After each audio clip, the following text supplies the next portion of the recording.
Okay, we're going now.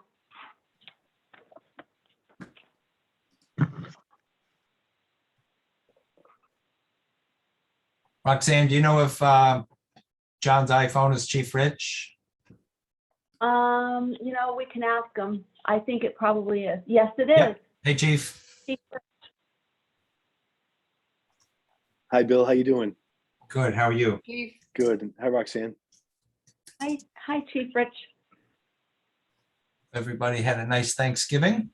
This is Counselor We did. Psalms. It is 5 p.m. and I'm calling this regular meeting of the Ledyard Town Council Finance Committee meeting to order.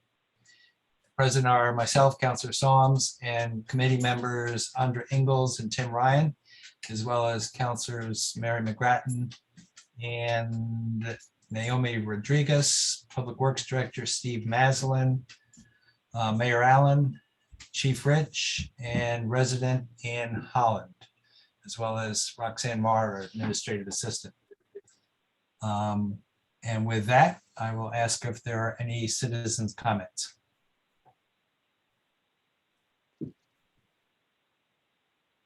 So, Ann, you're mute if you were wishing to speak, and if not, I will move on.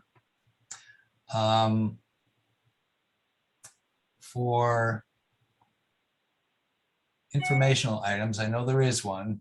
We have an increase of $1.25 per ton for tipping fees.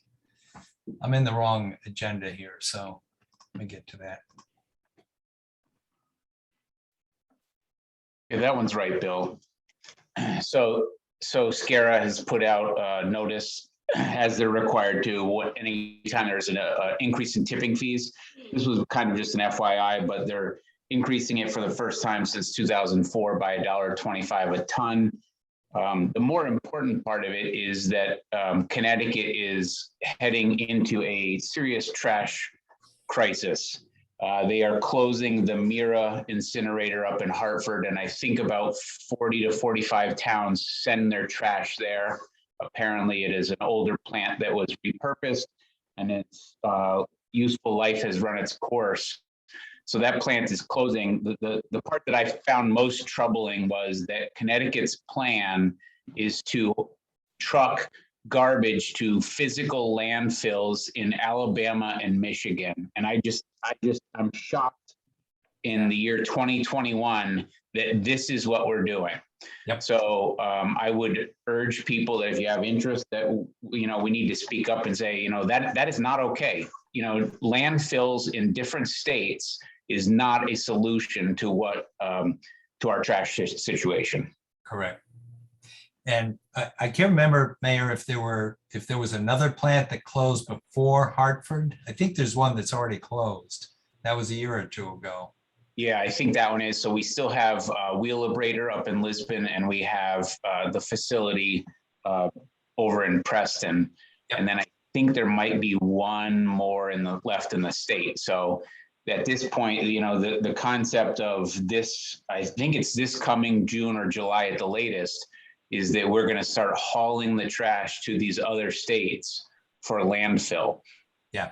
Doesn't make a ton of sense at all. Part of the problem, and these figures are old, but the last I read, it was costing 28 cents a kilowatt hour to generate electricity in these plants. So that's the problem. Building another one isn't profitable for a for-profit company like Wheelabrator. Yeah, too expensive. But we can do better. Steve, please. Yeah, speak. just a little bit more on the context. The SCARA no longer makes the revenue it did with that lucrative power arrangement at the refuel plant in Preston, which we no longer actually regional towns, member towns no longer deliver trash there under our new contract with Wheelabrator in Lisbon. But at any rate, so we as SCARA no longer has an income from that, and therefore only makes money for the most part on tipping fees charged to member towns. And we had amassed and still have a substantial nest egg from over the years of that power agreement, but it is now a negative cash flow. And looking long term, the board in consultation with staff and other consultants had determined that it's no longer sustainable to stay at the present or the tipping fee that we had been offered with the subsidies that SCARA gave to the towns. And this $1.25 increase represents only a small percentage of what staff had recommended. So the board members, member towns kind of felt that wouldn't have been appropriate to hit all the towns with a substantial increase. And we're talking $5 to $6 a ton that staff had recommended based on their evaluation. So it doesn't put us at risk to not have gone that high, but it's just kind of a shot across the bow. Yep. Thank you, Steve. So we have a lot to cover this evening. The two items under old business are lengthy. So what I'm going to do because both Chief Rich and Steve Maslin are here as guests, and they've already put in a full day. So I'm going to ask if it's okay with committee members if we move to item 1, new business, and then we'll go to item 2 under new business so that we can get Steve and John on their way. Is that all right with you guys? Absolutely. Okay. So who would like to make a motion for item 1 under new business? I'll make the motion. Thank you. I move that we appropriate $31,185 from account number 210-90305-58915 CNR Undesignated to account number 210-20101-58695 body cameras to supplement the previously allocated $31,730 to purchase police body-worn cameras. In addition, upon receipt of 30% reimbursement grant funding, reimburse account 210-90305-58915 CNR Undesignated. Is there a second? Second. Thank you. And for the record, I forgot to include Finance Director Marcia Hancock. Hi, Marcia. So we had previously budgeted $31,000, but because there's grant funding and we have to spend the full amount up front, thus the request for the additional. And this is something we've talked about for many years. I personally feel that body cameras have been a good idea and are a good idea. And now we are required to implement them. So good for the town from a liability perspective, good for citizens, from not so much from liability but to protect the citizens and also our officers. So Chief, would you like to add to this? Just that I appreciated Marcia's assistance in preparing the motion, because it really was just a misunderstanding, I think, during the budget process last year about the both the percentage of the reimbursement and the fact that it was a reimbursement grant, and so therefore we'd have to upfront spend the upfront cost to get the reimbursement. So that was it, and that was the reason for the motion. And again, thank you, Marcia, for your assistance. Thank you, Chief. Questions, counselors? Tim? So just so I have the numbers straight, the 30% reimbursement, I'm assuming we have to apply for that. That's 30% of the total. So we'd be looking at getting back around $18,000 or so. Is that about right? That's correct, based on my understanding. Oh, Yes. okay. All right. So in the end, the expenditure that we're approving tonight will likely be a net of $13,000 or $14,000. Correct. Because the account that's being reimbursed will be the one that we're funding this out of. Correct. So, Yep. okay, just wanted to get that straight. Thank you. Andrea, did you have a question? No, all set. Okay, guys ready to vote? Yep. Yes. All in favor, please say aye. Counselor Ingalls votes aye. Councilor Ryan votes aye. Counselor Solomon votes aye, and the motion passes. Thank you very much. Next item, please. What- You want to take Item them? 2 under Yeah. new business. We're okay. We're continuing with new business. All right. Yeah. I move to approve the following appropriations from the recent sale of surplus items through Gov Deals. BOE Reserve 210-70101-58250, $21,850. Public Works Pooled Vehicles, 210-401-01, TAC 57315, $7,100. Public Works Small Equipment, 210-401-01, TAC 57314, $1,125. And Public Works Large Trucks, 210-401-01, TAC 57312, $4,500. Counselor Is there a Ingle seconds. Thank you. Steve, would you like to present this one? Well, this is just the latest in a long line going back to when we used to do these surplus auctions in-house, and even a broader auction that we had hired an auctioneer for earlier than that, taking revenues from surplus equipment and posting them or appropriating them to the accounts, capital accounts from which we would then replace this equipment. And that's how this just lined up. There was, as you see, a considerable amount of Board of Ed activity this time, and they just simply fall. Anywhere that lane lies is where the money gets designated. So Board of Ed this time had some. There are other fire companies in the past have had some. So there's various ways in which it would be appropriated depending on what's the proper line. And so that kind of lines up with the activity. And we've been seeing, just as a general comment, that better return, much better return going with gov deals than we would ever have done locally. So Absolutely. Yeah. I think in the past, Steve, we've seen the vehicles and equipment that was sold and what we got for it. Can we continue that in the future? Oh, you want the specifics? Sure. Yeah, we can designate that particularly in terms of the big seller was the boat that the Board of Ed sold. So that's under that. But then we had one large truck, a rear offloader for the asphalt that just didn't work out for us in the small equipment. And there were a couple or three pool vehicles, or vehicles that come out of what we call pool vehicles, are the mostly used vehicles that we use to supply miscellaneous requirements for, like town hall, zoning, different vehicles in the town hall fleet, some vehicles for the police department, the senior center. So that's where that account would be appropriated for, or in the future spent on. Do you think we could get a list of those items for the council meeting? Yeah, sure. Because I'm sure we'll get questions. And I'd like residents to see what we sell and what it goes for, so we could expand the bidding. Yeah. Because sometimes they're pretty good deals. Not as good as they used to be, but still, the more eyes on the offers, the better. So thank you. Someone for that. enlighten me about the boat for the Board of Yeah. Ed. What boat? So the boat, the Board of Ed had a boat that was the Ag Science boat. They had acquired through grant funding in 1989.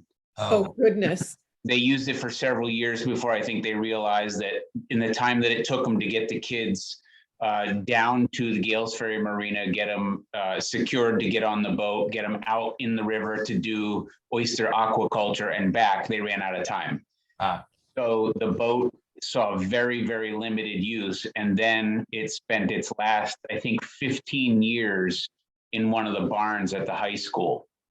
And so it was time to sell. I mean, it was time to sell probably 15 years ago, but ultimately I talked to the Board of Ed and I said, listen, I will help you this time around getting these things listed and sold with the hopeful prospect that they will do the gov deals work themselves next time around. But we were able to get that sold. Infield groomer, a couple pickup trucks, a dump truck, a couple old vans, 1997 vans, stuff like that. But yes, we have a list, and Gov Deals keeps a running tally, so we can very easily get a printout of every asset that was sold at this auction and include it for the town council meeting next week. Excellent. Thank you. Mayor. That boat is a perfect example of why I'd like to expand the audience. So Right. I'm sure a Ledyard resident might have wanted that boat. Well, in this case, the boat went to Puerto Rico. Okay, Jeez. good. Yeah. Go ahead, Tim. So just less so on the pool vehicles and the large trucks because those depreciate pretty quickly, I have to imagine. But I'm actually kind of curious specifically on the boat. Since you say it was underutilized by the school, it must have been in pretty decent shape, if not maintained, for the last 15 years, but still physically, structurally in good shape.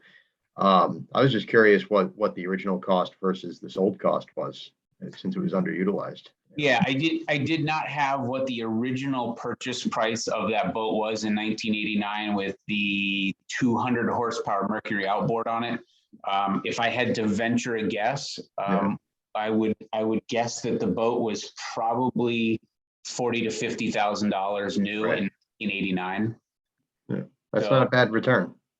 No, it's really not. I guess it only had 300 hours of runtime on it. But again, it sat for the last 15 years. What we didn't really know was it winterized and were the cylinders fogged and all that stuff that you need to do with a boat before you pack it away for 15 years. So, it's a bit of a leap of faith when somebody buys something like that, but we made that very clear. Thank you. You're welcome. Very good. You guys ready to vote? All in favor, please say aye. Counselor Ingalls votes aye. Councilor Ryan votes aye. Counselor Solomon votes aye, and the motion passes. Thank you very much. Chief and Steve, thank you very much for attending. You're welcome to stay. I know you love these meetings, but if you want to Well, go, that's good Marcia too. had wanted me to stay for item number 7 under new business too. I'm not sure if she still needs me for that or it's regarding the questions that might come up about okay. the roofs on town facilities. So you guys okay if we move item 7 next? Yeah. Okay, Fine. let's do it. Oh, Chief. Oh, thank you. Thanks, Bill. Good Thanks, evening. everyone. All right. Have a good night. Thank you. Okay, item 7. I move to direct the finance director, excuse me, to engage bond counsel to draft bond authorization documents for school and town roof replacements, solar installations, new HVAC, and upgraded electrical at Juliet Long School as included in the fiscal 22 capital improvement plan. Second. Thank you. So Marcia, do you want to take this one away and then we'll turn it over to Steve for any questions? I don't know why it takes me so long to find the mute button, but anyway. Yes, we, in last year's budget, in the capital plan, there were the roof replacements and solar installation on 2 school buildings and the central office. And the BMS system at Gales Ferry School and new HVAC for air conditioning at Juliet Lawn, plus upgrade in electrical that would need to take place before, in order for to accommodate the HVAC installation. And so in order to start those projects this next summer, we would need to bond in May, when we are already going out for our next round of bonding on the school projects. So with the amount that the gross amount that needs to be bonded, we would need to go to referendum because it's more than 5% of the tax levy. We would get, I think it's somewhere in those, the attachment that says projects for May bonding. It shows how much we would get back from the state in reimbursements. But we have to get authorization for the full amount from the taxpayers. Yeah. It was a little less than half we're getting back from the state, if I recall. Yes. A couple of the projects are not, of the school projects are not eligible for state reimbursements.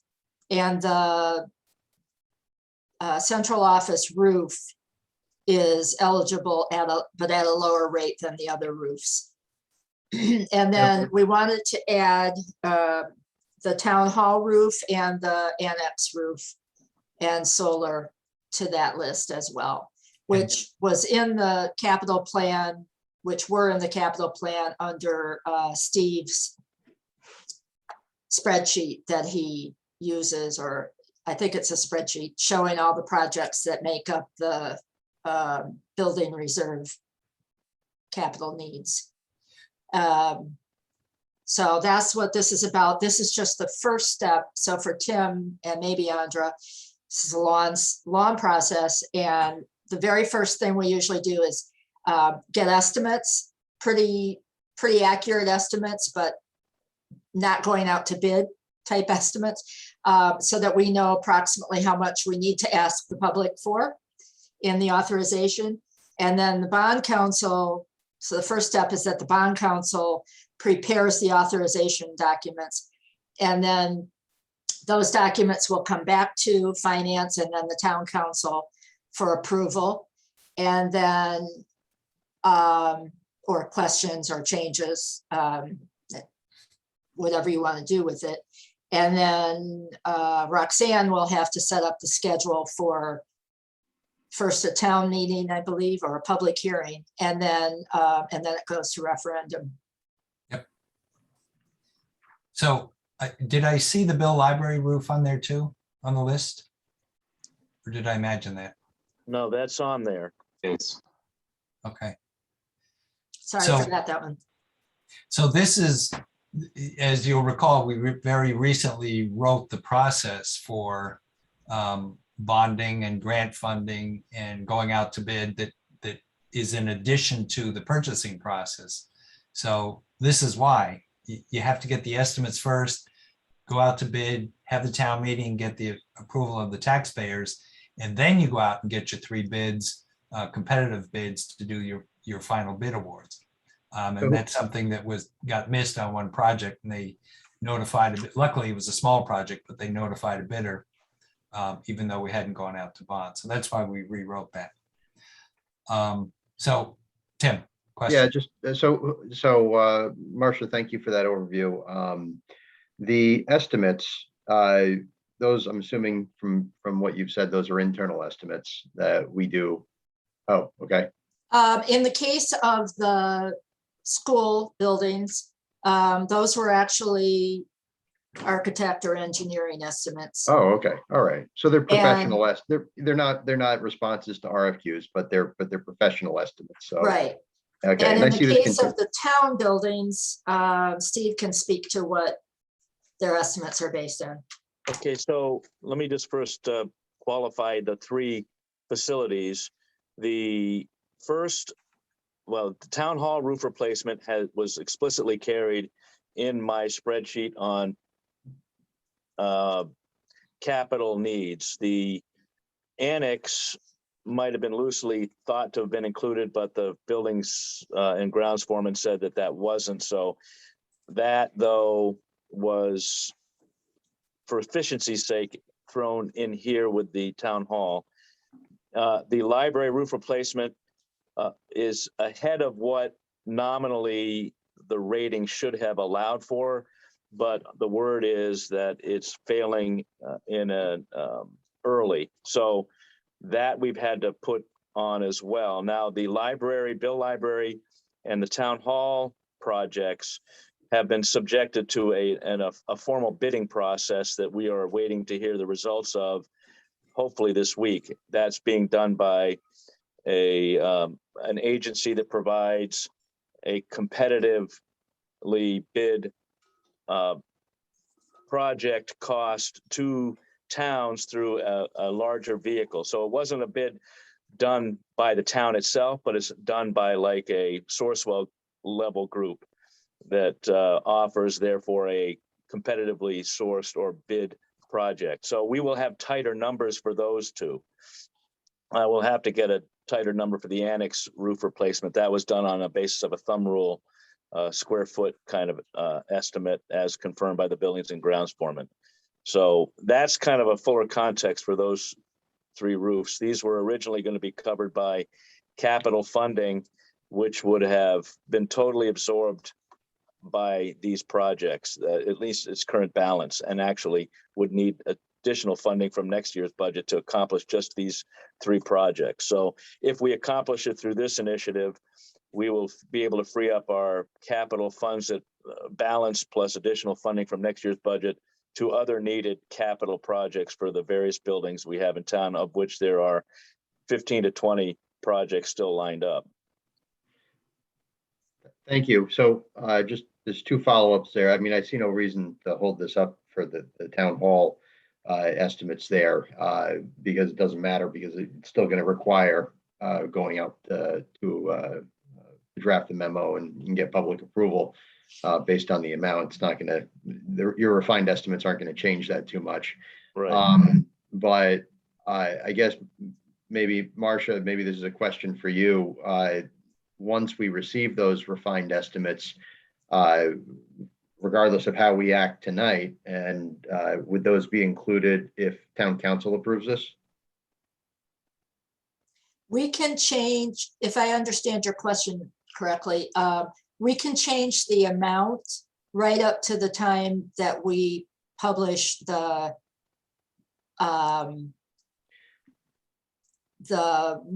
town meeting. Right. Before, So yeah. So that's if the town council decides, and then actually, it would be right up to the time the town council decides. But if you decide and then the estimate changes, you can have a special meeting before it goes to referendum. Yeah, no, I'm just making sure the most accurate numbers get portrayed. The most accurate numbers that we can possibly have get portrayed to the public. Yes.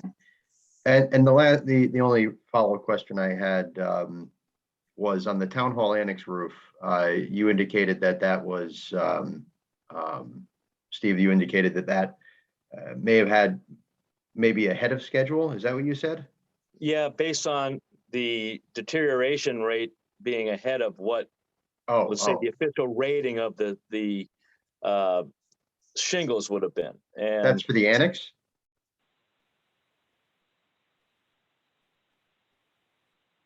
I think Steve just froze. Oh, yeah. Annex. I think it was the library. Yeah. Yeah, I thought that was the library. Yeah. Yeah, library was ahead of schedule. The town hall roof is an architectural shingle, but it's failing now. Oh, okay. The annex roof is a 3-tab asphalt shingle that probably had, Steve, what, a 30-year, sorry, Steve, you froze up, so. yeah, I think we might be a bit ahead of schedule there technically, but the question would be why not get it done in sync with the town hall for efficiency's sake? So I agree. can get more details on that. It wasn't, in light of the needs we have that are more pressing because we are so far behind in other areas, it wasn't one of the things that we were going to put ahead of those other needs, but in this particular way of, cobbling it all together or combining with other roofs, it would make sense. No, scale, volume and scale. So that makes sense to me. I was just curious how far we were into the life cycle of that roof, the annex roof. I can look into that more. No, it's okay. If we're a majority through the lifetime of the shingle, that's all that matters. I just was curious. So that's all. Thank you. Thank you, Tim. Andra? So my concern is a little bit different and maybe a little bit broader, and that's we're doing so many roofs at the same time. Are we setting ourselves up for the, in the future, having, again, a collection of roofs all fail at the same time rather than potentially staggering them and not needing to bond? They'll probably fail at different times because the school roofs are flat roofs. Well, one of them is, so Juliet Long is flat, Gales Ferry School is gabled. Mhm. Though that building isn't terribly old, apparently it wasn't done properly when it was originally built, so it has failed early. With the library should probably last longer because it's a steeper roof, so steeper roofs don't seem to weather as badly as flatter roofs. So it should still stagger out okay, Andra. I think that'll just do that naturally. The difference will be we'll probably be able to bond for around 2% versus a major cash outlay like the $6 million that we're talking about. Mhm. Okay, thank you. Mayor or Steve, we have solar panels on the town hall roof Right. and maybe the library. What happens to those? Yeah. Well, I've discussed that, well, we have, and then with Sean. The question is cost benefit at this point. We had those put on, I think they've been on for more than 10 years. I could get the Yep. exact time frame. The systems still appear to be running, but it's all passive and there's no, it used to be that it was managed by the company at some level and handed it off to a maintenance company, and that all just evaporated. There was that rush to leverage all this grant money out there, boom, put them on, then they just dried up. And so we have not done anything. We don't have a maintenance program for them.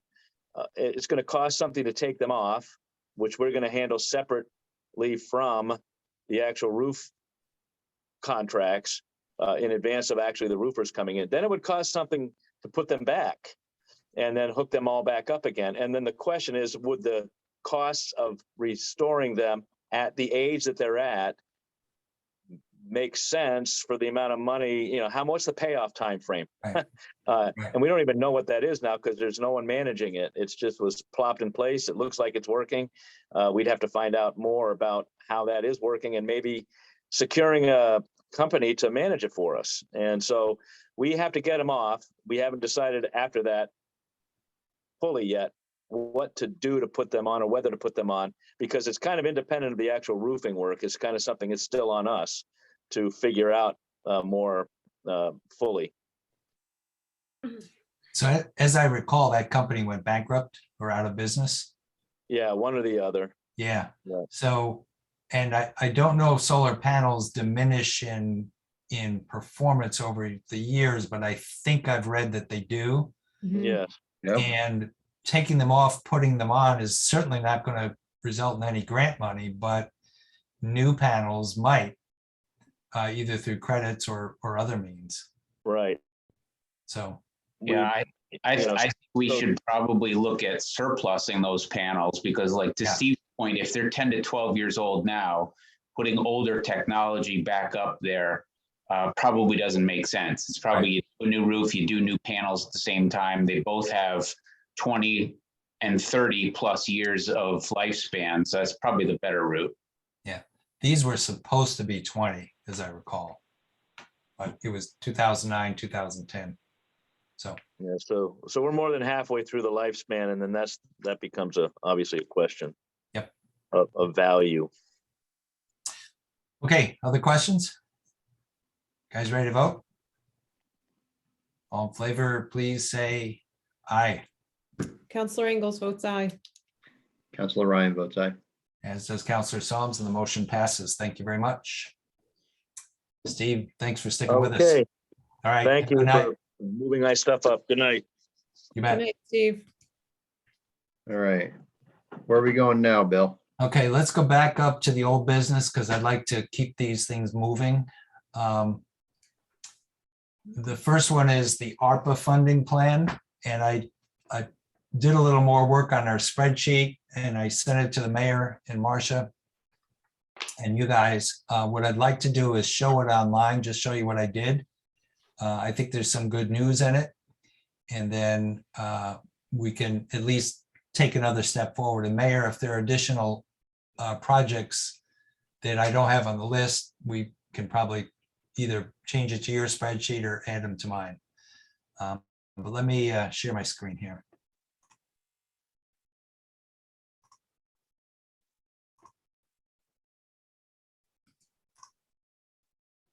How's that look? Font okay? Readable? Okay. So all I did was, the question I wanted to answer is, we've got over here in column C, we've got $7 million in projects, and we've got 4 million in funding.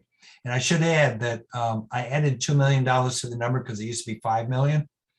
But at the WPCA meeting, we learned that it would cost about $2 million to upgrade the water mains in the Highlands. And that's something we need to do because as water mains age, and those have never been in the best of shape, they leak, they break. then they have to be repaired, and we tear up streets that have often been recently repaved to do that. So we should have a plan to upgrade the Highlands. My thought is, though, that we can hopefully use some money, some infrastructure money, rather than ARPA money, because the $2 million is a huge chunk. So I put it in there. And over here under column G priority, I put ones. And what happens when you put a 1, it takes the estimated amount over from column C and puts it next to the 1.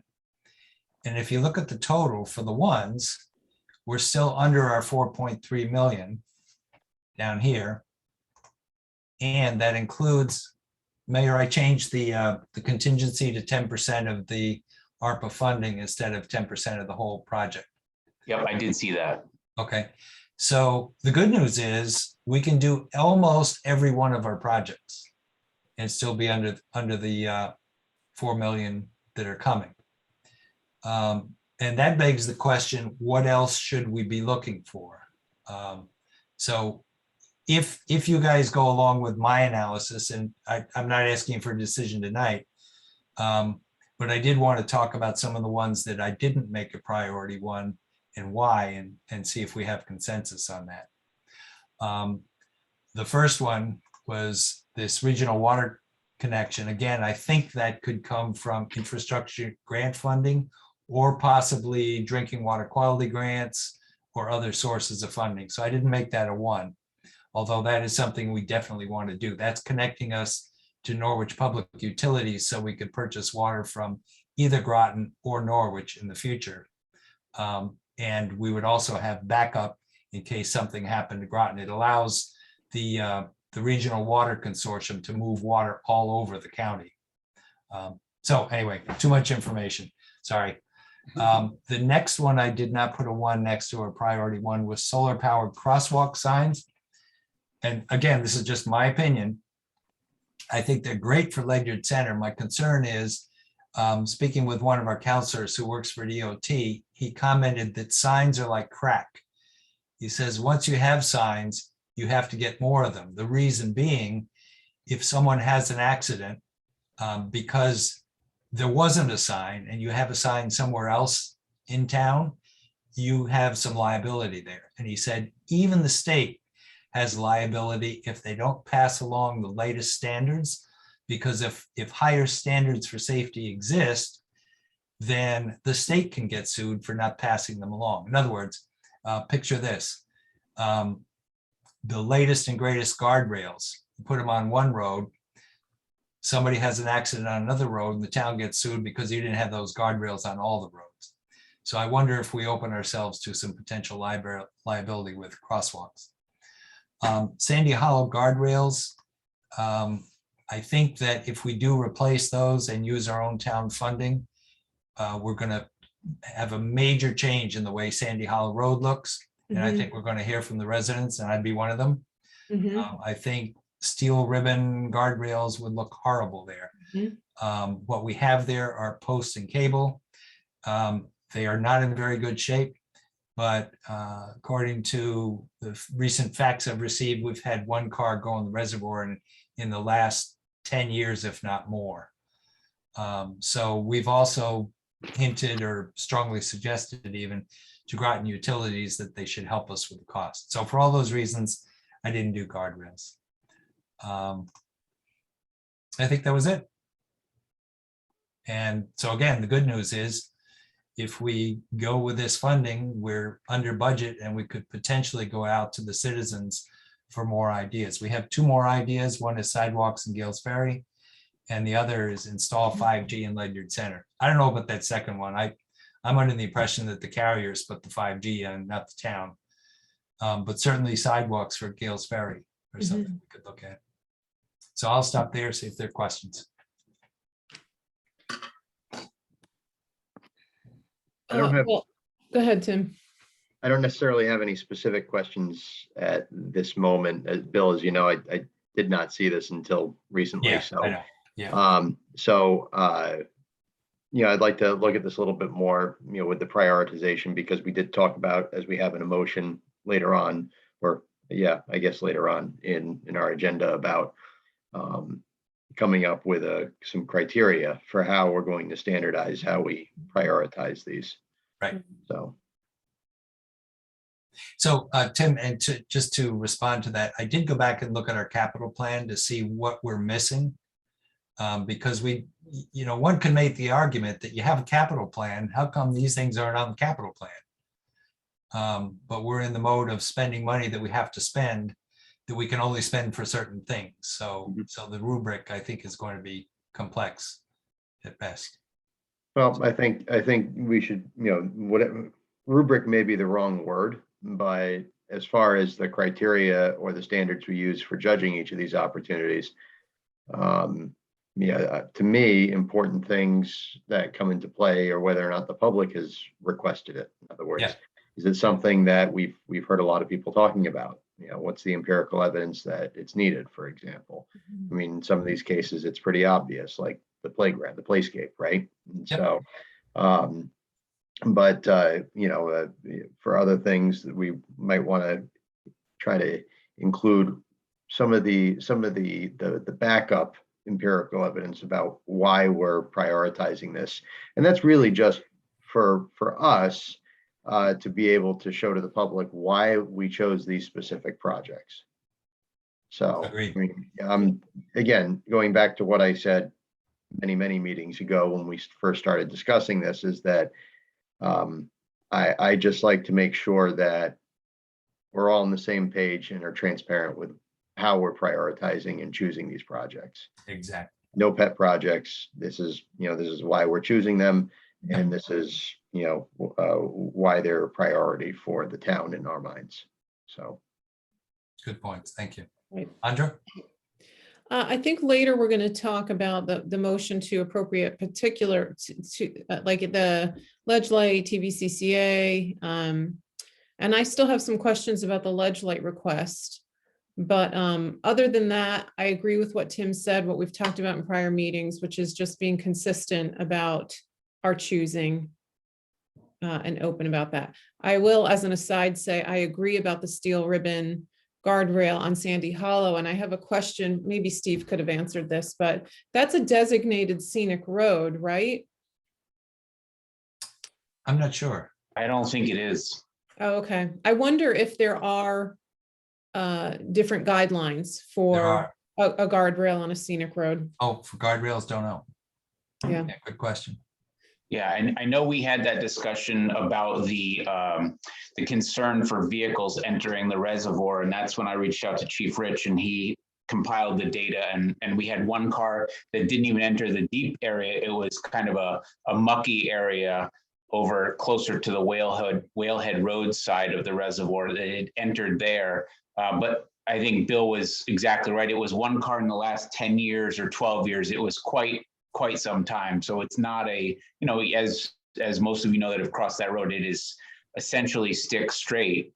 So, unless you're either not paying attention or you're not driving properly, you shouldn't have a problem traversing that road. Mm-hmm. Bill, to your point about the 5G, I would say yes, absolutely. The carriers do install that. We've gotten notification from at least one of the carriers that is working on a 5G installation over next to Foxwoods right now. So they do that. Thank you. Thank you, Mayor.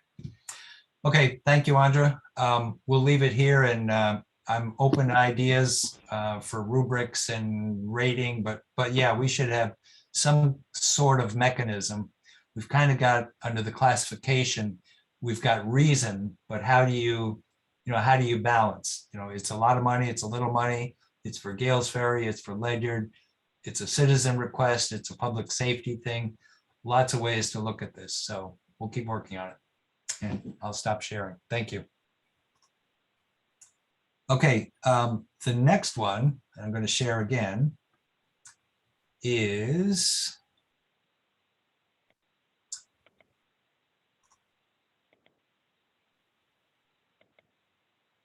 the budget letter of directive.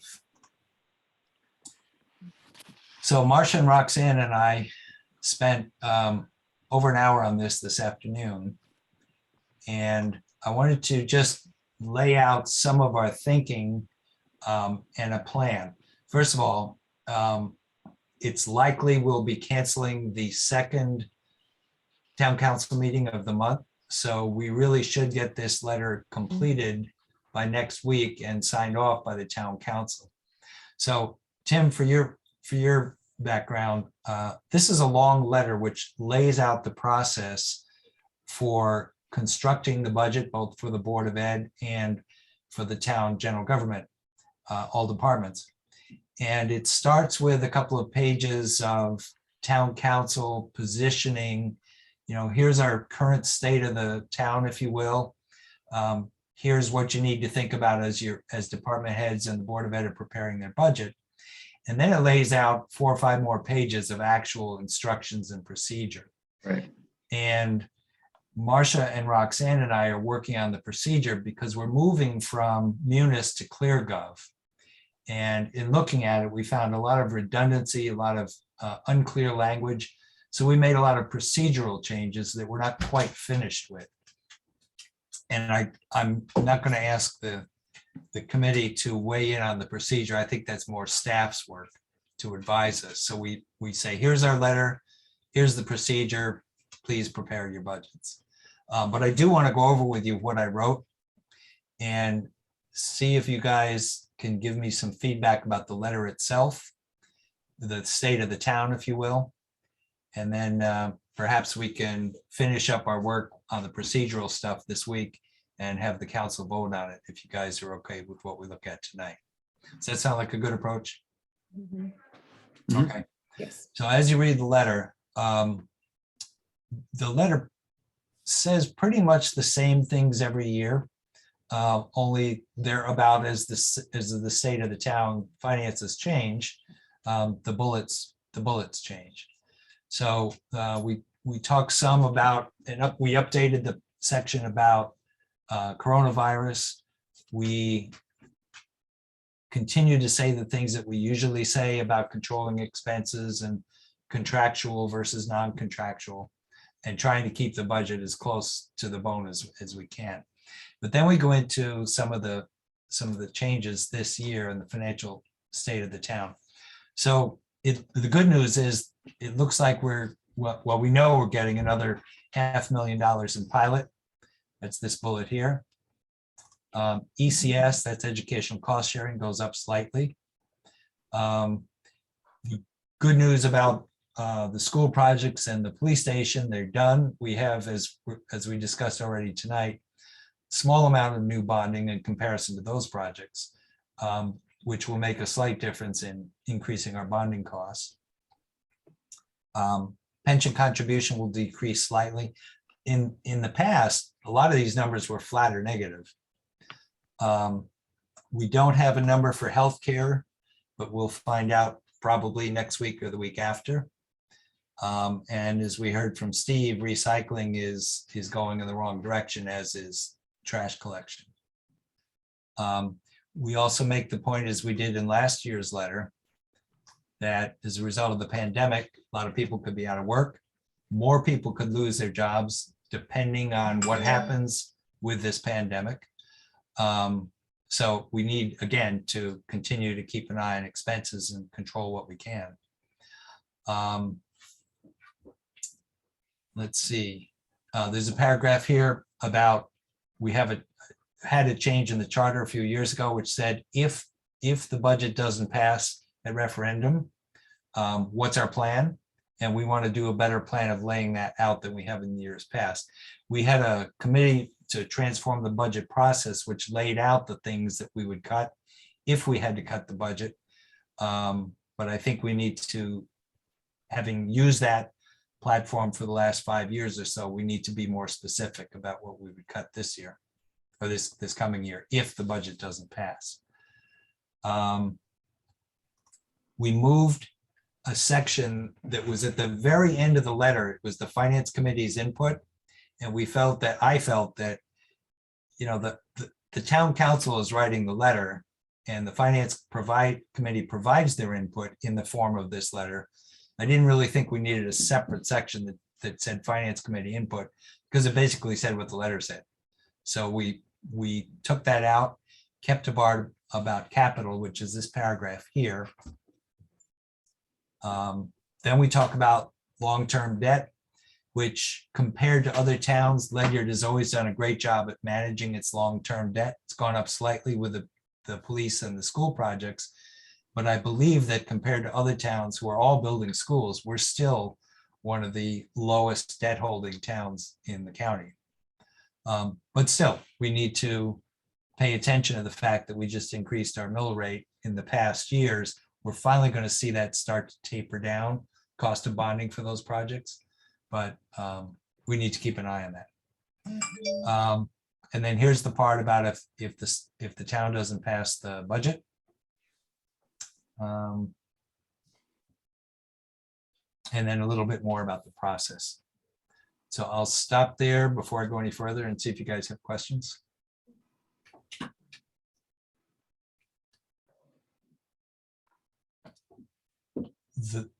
Then we get into the procedures. So this goes on and on and on.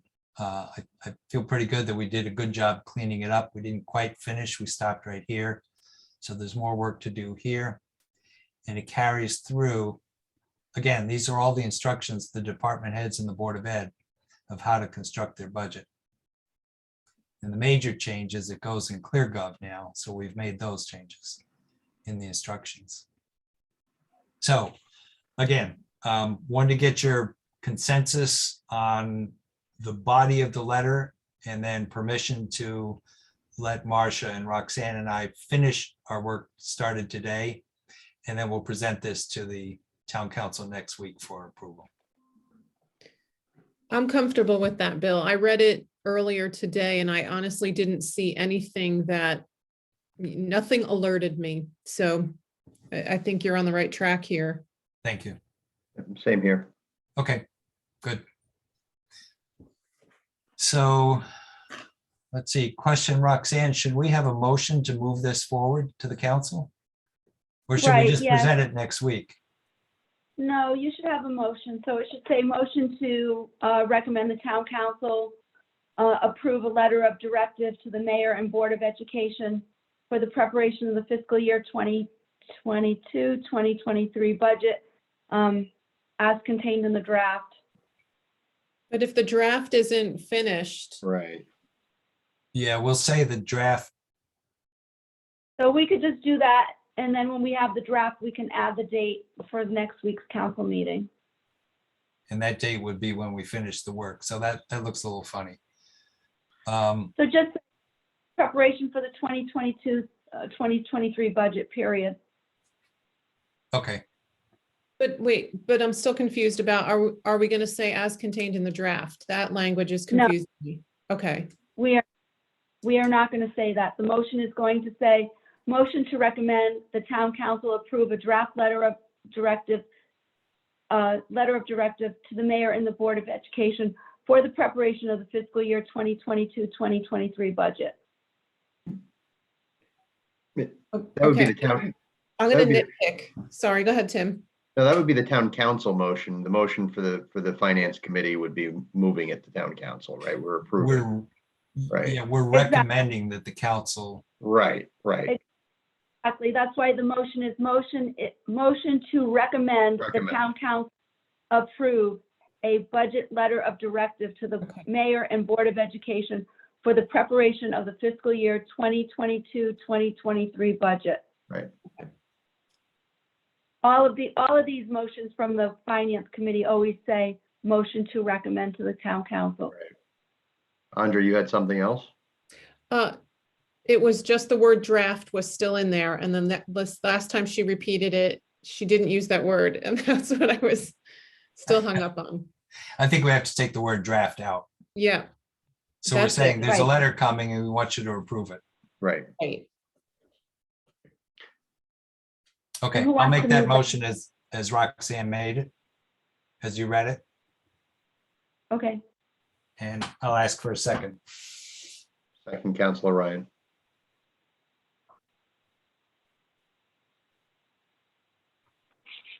Got it. Okay, further Thank you, discussion. Roxanne. You're welcome. Any other questions, comments, discussion? Ready to vote? All in favor, please say aye. Counselor Ingalls votes aye. Counselor Ryan votes aye. Counselor Sons votes aye, and the motion passes. Thank you very much. And so now we're on to new business item number 3. Yeah, hey, Bill. Yeah, So 3 and 4 really have to go together because we can't approve, we can't I see what you're take saying. action on 3 if we were inclined to Yeah. approve it without approving 4. Yep. Without, so, Very good point. Why don't we do 4 first? And then go back to 3. okay. So I'll accept a motion number 4 if someone wants to make it. Is it my You want turn? this? Sure. I make a motion to appropriate, I have to stop pretending I don't need these. Motion to appropriate American Rescue Plan Act, ARPA funding as follows. Ledge Light Health District, $43,270. Thames Valley Council for Community Action, TVCCA, $15,000. Poured concrete floor, pole barn, Lower Town Green, $55,000. Balance to purchase Owl Pro, $831 for a total of $114,101. Is there a second? Second, Counselor Ryan. Thank you. Okay, so the first 2 items on here were requests of Ledyard from Ledge Light and TVCCA. They both made presentations to us a couple of months ago, month or 2 ago. The third one is to pour a floor in the pole barn, which is a liability issue. And the last one is a small amount, which we'll come to momentarily. I suggested that we should or could, I think we should act on the first 2 because both Ledge Light and TVCCA have spent money on behalf of the town combating the pandemic or doing things related to supporting individuals. So I felt that there would be no reason to hold those funds back any longer while we deliberate about the much larger issues like $1 million water lines. I was also concerned that $1 million water lines could soak up these small dollar amounts. And if we let them get lost in the shuffle, I didn't think that would be fair to those 2 organizations that have supported the residents. The concrete floor for the pole barn, as I mentioned, is a liability issue. Numerous residents have spoken about the unsure footing when they attend events in the pole barn. And the reason it's unsure is because we use asphalt millings, which are not exposed to the sun. Therefore, they're not compacted. They never will compact. And we have to do something for a better floor in there. I personally experienced that back when I was on crutches. It was extremely hard to navigate. And we feel that someone could get hurt. So that's a liability risk for the town. The last one, the Owl Pro, we'll talk about further in the next motion, but it's to allow us to support simultaneous meetings in the town hall annex while another meeting is already going on in the town hall. I'm sorry, in the council chambers versus the town hall annex meeting room. So that's a relatively small dollar amount. Bill, can I I'll just stop add? there because go ahead, Mayor. I had hoped that we were going to amend this to add the 100,000 to the housing rehab grant program. I don't know if that didn't make it on here or not. You know, that's the one where we have 17 families that have needs right now, and probably 6 or 8 of them are actually for failed heating systems. So depending on how long we wait, they may or may not have heat this winter, which is a little bit troubling. Got it. So that's I didn't know about that, Fred, but looking at the ARPA funds list, that's adding an even $100,000 to the housing rehab grant program. We've received money in years past, which it started with a septic system replacement program, which allowed people with failing systems who couldn't afford to replace them to get money to replace them. A lien was placed on their home so that when they sold it, the money would come back to the town. And that money is kind of in a revolving fund. But we've had more and more use as it expanded from septic systems to things like roofs and heating systems, as we just heard about. So I would not be opposed to a friendly amendment to add that 100,000, because that is also a certain sense of urgency associated with it. So I think we have to ask the person who made the motion if they would accept that. I made the motion. Yes. Yes, I would accept that Yeah, you friendly did. amendment. Yep. Okay. So Tim, I know you had some questions about the first two, Ledge Light Health District and the TVC. Actually, I think it was about Ledge Light. The It was first. mostly about, well, I mean, it was on both. Okay. And I think I don't want to curtail Andra because I know she had some questions about Ledge Light. So That's Andra, fine, you since might you made the cover mine. motion, if you wanted to go. No, go ahead. All right. So on Ledge Light, I mean, from day one that we've been considering these ARPA funds, I've had a pretty consistent stance that, these are one-time funds. These aren't recurring funds. So the uses that we look into for using these funds shouldn't be to fund recurring expenses that ultimately we maybe look to shoulder after the expiration of ARPA funds. And so, when I look at the Ledge Light request and pulling it up here, when I look at the Ledge Light request, and Bill, you had sent me that backup, which I don't know if everybody has the benefit of seeing. I'm going to share it right now. Okay.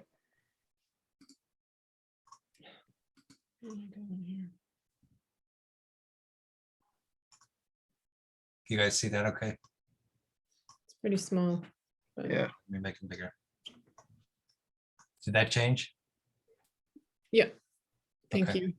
So I'm going to caveat my statement, my whole statement by saying that absolutely agree that additional funds that Ledge Light has spent for current expenses and current needs to help support efforts with COVID. Absolutely agree. No issue there. Where I get some hardship is as it's stated in our agenda, the fourth bullet in the backup, which is to hire an additional community health worker. Don't have any issue with the mission for that worker.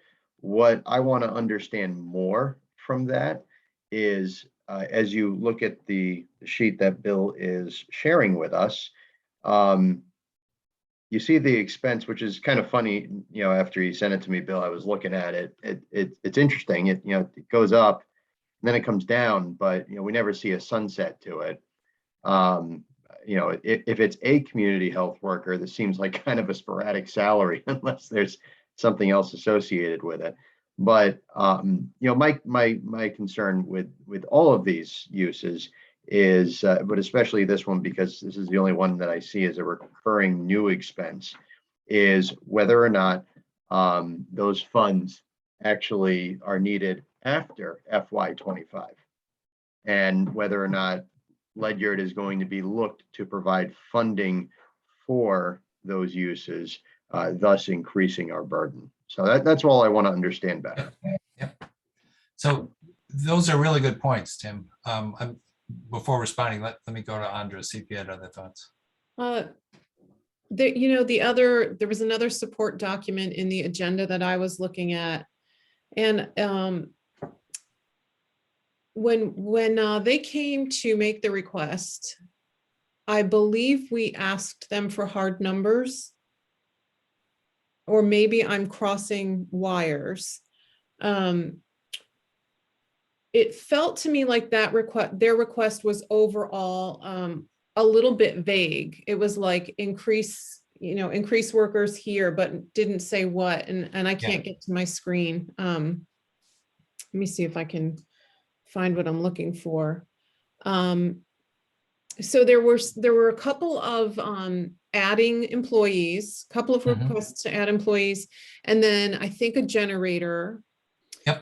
And I Right. was thinking about if one of our department heads wanted one-time funds for a generator, we would be looking to see if it was in their capital plan. So that to me kind of goes back to consistency. So I'm just a little, I feel a little bit shaky about the ledge light request. I don't feel like it's not, this one's not clear to me. Yeah. So the two presentation, you're right, Andra. The two presentations were from Southeastern Council of Southeastern Connecticut Council of Governments. Mhm. And they were very specific about how their request would sunset. Yes. And Ledge Light was not specific about what they needed the funds for. So I made the request that they provide us more detail, and that's what this is, which they sent right after the presentation, and I didn't realize that you guys weren't copied. So that's why I sent it this afternoon as a result of Tim's question. Right. But here's a little background on Ledge Light. Each year, the town of Ledyard has the option to opt out of the health district. And one year, I'm going to say 5-6 years ago, we actually voted to opt out because we were concerned about increasing costs being passed on to the town.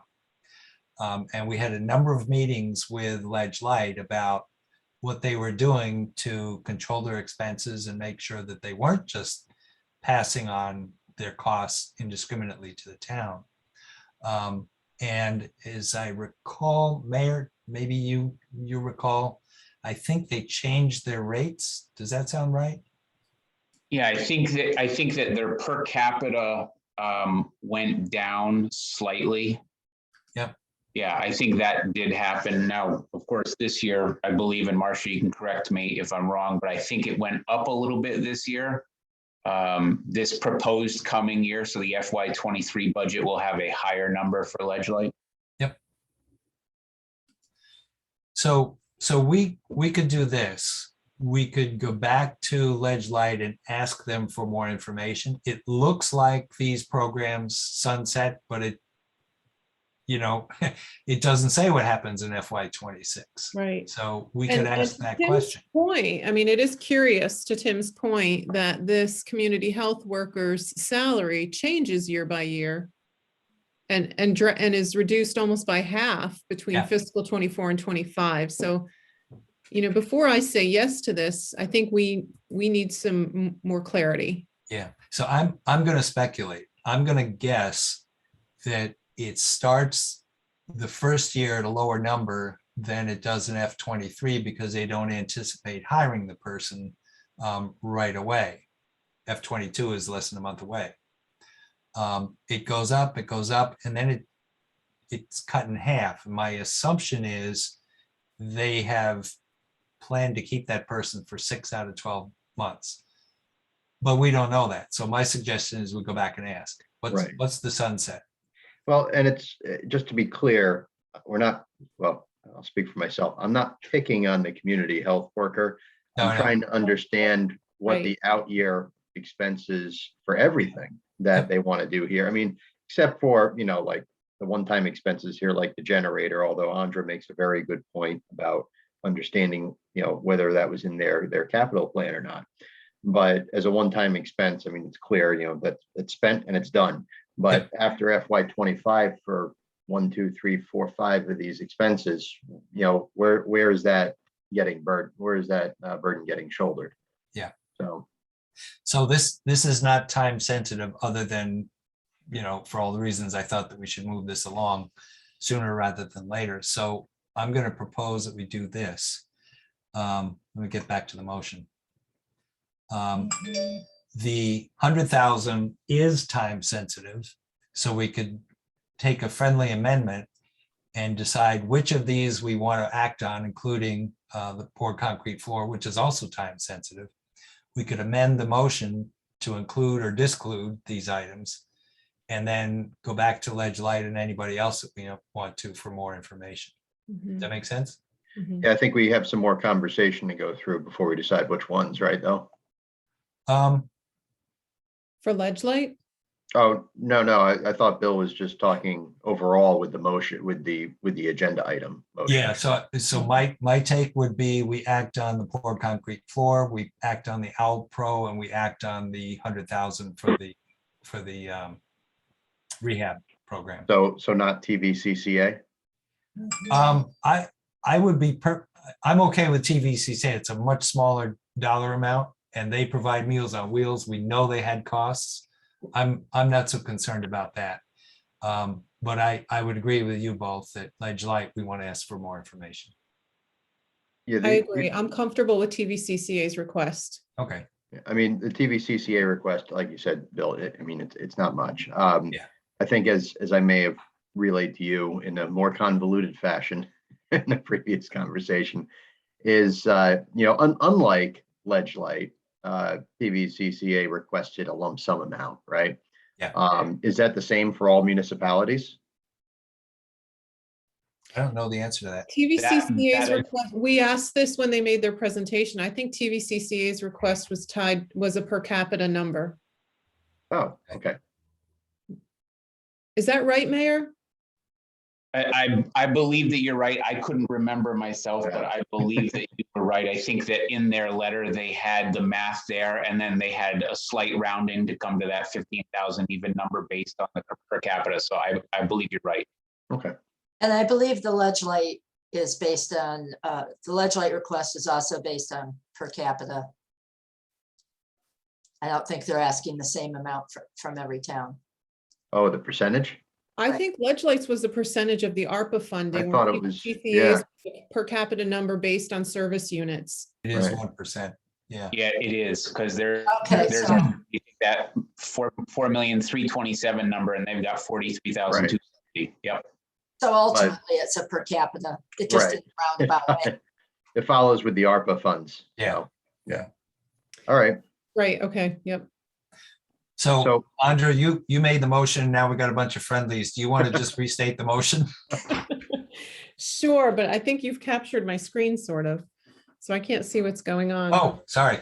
That's okay. I don't, it's all right. Sorry about that. Okay, so we are back to, what number are we on here? for agenda item 4. 4. Under new.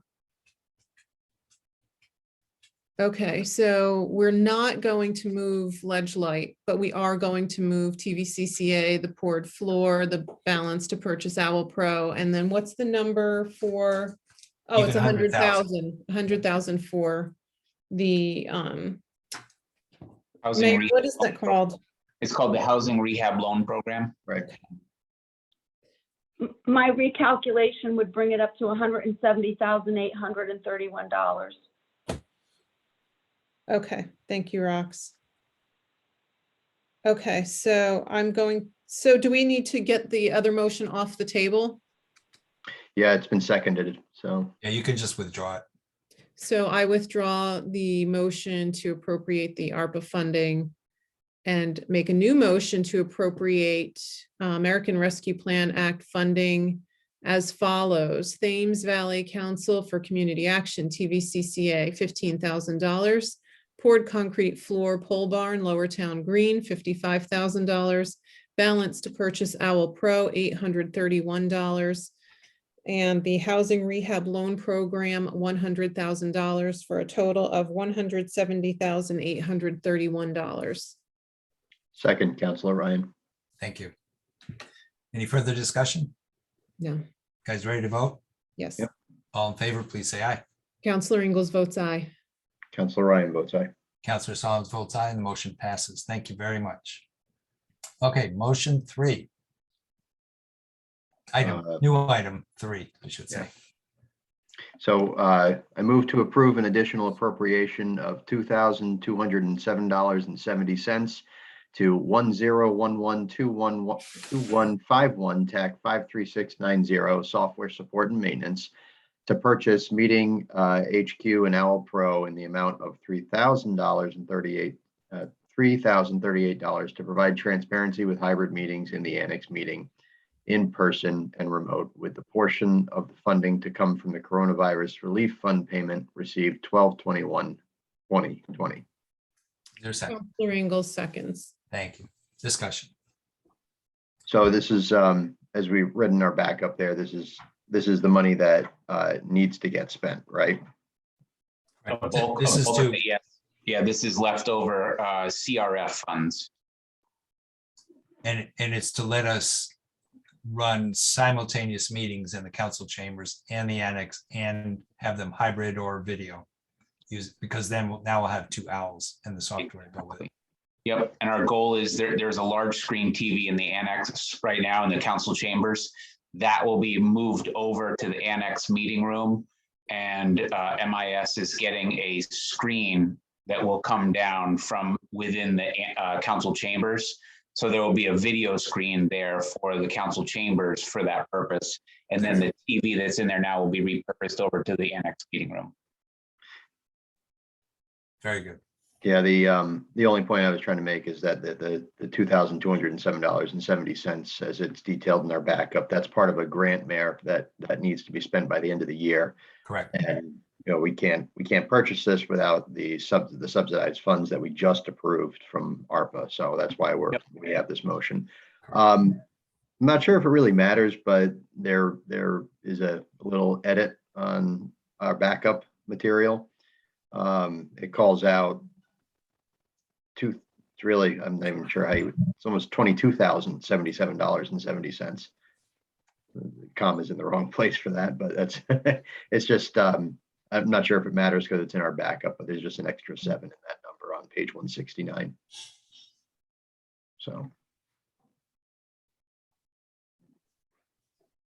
Looking for it.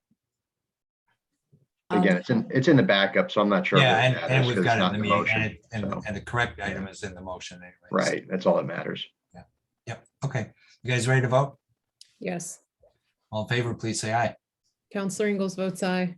Councilor Ryan votes aye. Counselor Solomon votes aye, and the motion passes. Thank you very much. Okay, I'm going to pass on item 5 because we've already discussed that, I think, for tonight. And moving on to item 6, which is the budget work session schedule for the coming year. And the big one is March. There are 3 dates in March for our budget work sessions. This is where we have each department head come in on a schedule. About half of the council attends these sessions. We go through the budget line by line with each department. And those meeting dates are March 10th, which is a Thursday, March 14th, which is a Monday, and then the following March 17th, which is St. Patrick's Day, also a Thursday. Ooh, St. Patrick's Day. Yeah, I know. My last name's Ryan. I'm not sure I can be there. So. Just bring your beer with you. So Bill, Yes. I during the last budget workshops, you asked that somebody remind us that our time slots were very generous. And I actually put a reminder in my phone that came up today. Thank you. I did. So I left a note for us saying, workshop schedule is too generous with time slots. When scheduling sessions, reduced time slots, we started at 1 p.m. and by 3 p.m. we were 30 minutes ahead of schedule. Yep. So did we do that? Well, they're scheduled for 15 minutes each. I don't know how much faster you guys want to do it. I'd rather budget for more time and then finish early, personally. But Oh, I you think- can tell it's your first time, dude.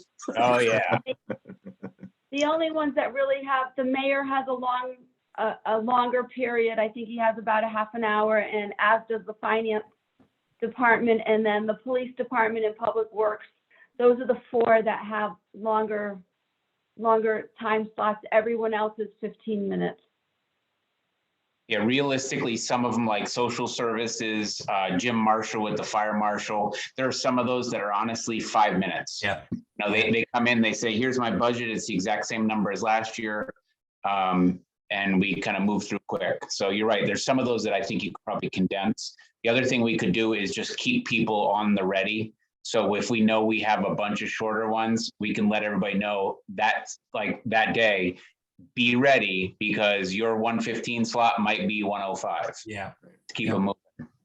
Yeah, Right, and actually, we do put that in the memo. We tell them to come a little bit early and because you're not gonna wait, you're just gonna go from one to the other. And that is spelled out in the memo that Bill typically sends out. So if they're not there, they're not following the memo.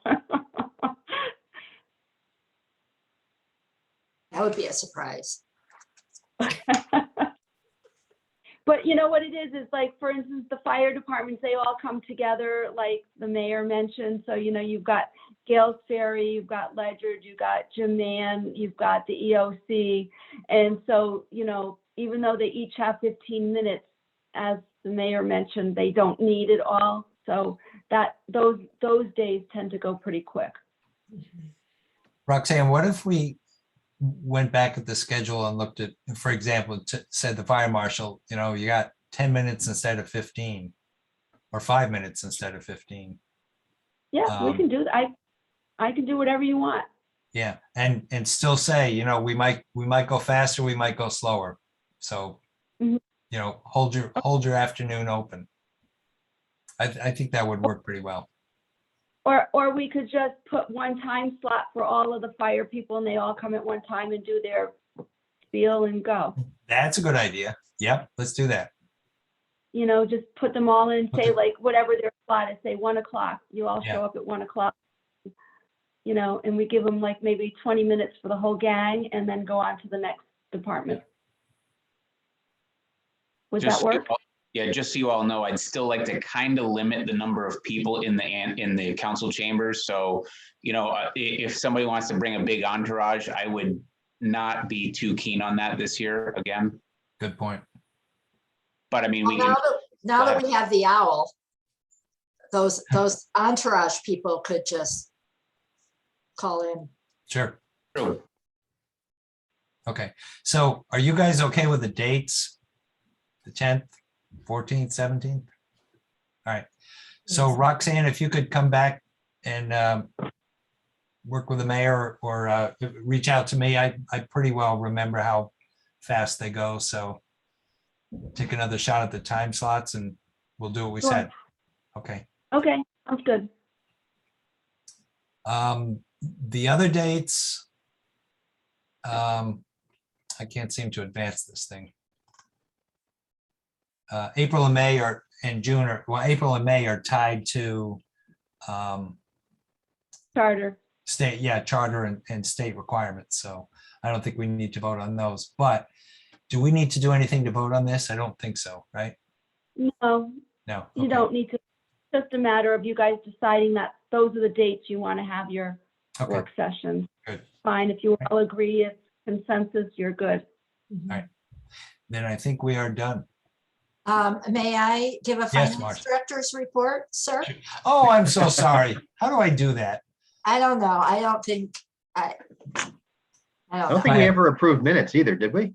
No, we didn't. No. Thank you. Good Lord. All right, I'll entertain a motion to approve the minutes of the last meeting. November 3rd. Thank you. So moved. I make a motion to approve the regular meeting minutes of November 3rd, 2021.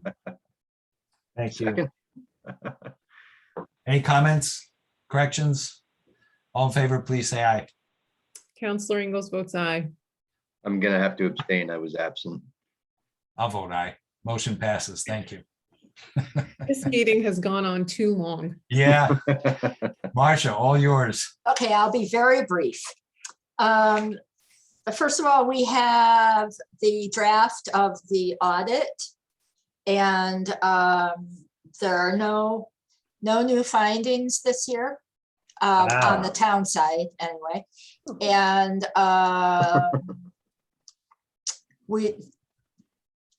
I've turned in my changes to Matt. I only found one page that had needed corrections, and it was the list of town councilors. So hard as I tried, I couldn't find anything that needed to be corrected. Did There- you change the outcome of the election? No, this is as of June 30th. I know. Yes, okay. But yes, Bill, very funny. I did affect the election just by saying it is so. My other point is on ClearGov, and going back to what Andra said about needing training. The department heads are going to have training Monday on the new modules or the expanded modules. And after that, I'm going to, because you won't really need the training until you start working on the budget.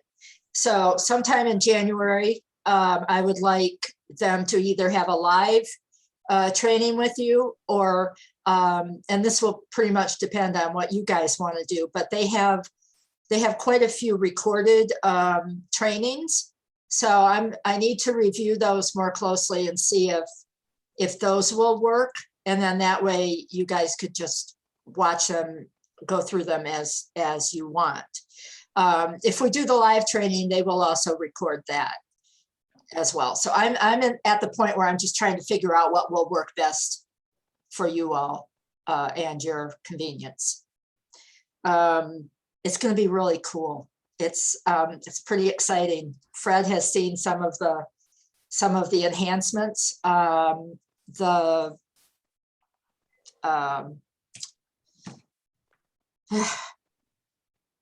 What's the part that, so the forecasting? Yeah, forecasting is really good. The transparency is really good.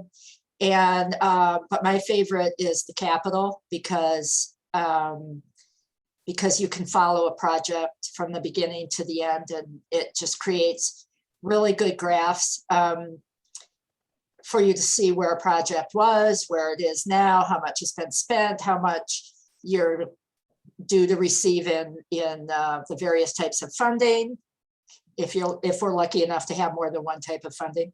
And I